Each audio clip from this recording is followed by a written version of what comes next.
friends, welcome to another episode of Pause and Ponder. My name is Caroline Mahiti. Today we're pausing to ponder on Psalm 66:13-20 from the Message version. I'm bringing my prizes and presents to your house. I'm doing what I said I would do, what I solemnly swore I would do that day when I was in so much trouble. All believers, come here and listen. Let me tell you what God did for me. I called out to him with my mouth. He came on the double when he heard my prayer. Blessed be God. He didn't turn a deaf ear. He stayed with me, loyal in his love. So the last year brought many trials our way. Like many, I have lost, adjusted, and come into changes. And rather than get stuck in every situation, I've had to figure out how I will respond to each one of them and know that my purpose still remains in place. So during one of my many chats with my friend,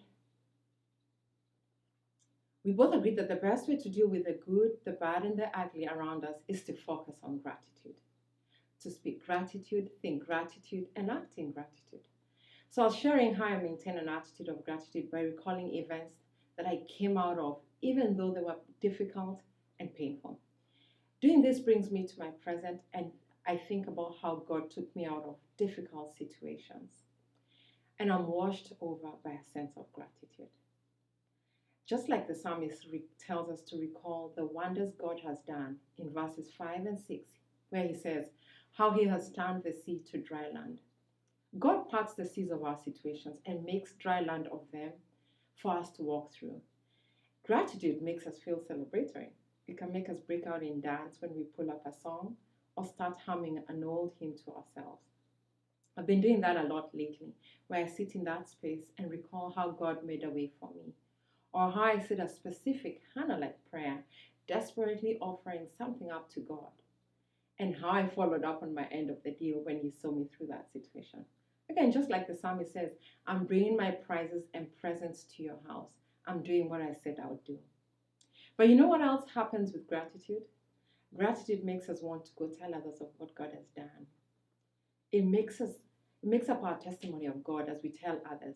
It makes us go up and shout at the top of the mountain of relief, joy, peace, good news, to let others know what we have come out of. Again, like the psalmist, all believers, come here and listen. Let me tell you what God did for me. All the while giving all honor and praise to God.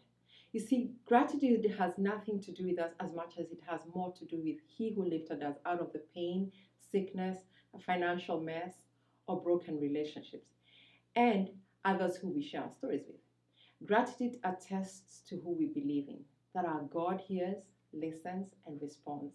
He pays attention and is loyal to us, like it says. He comes on the double when he hears us pray.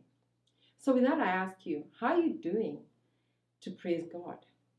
What will you bring him for what he has done and promised to do?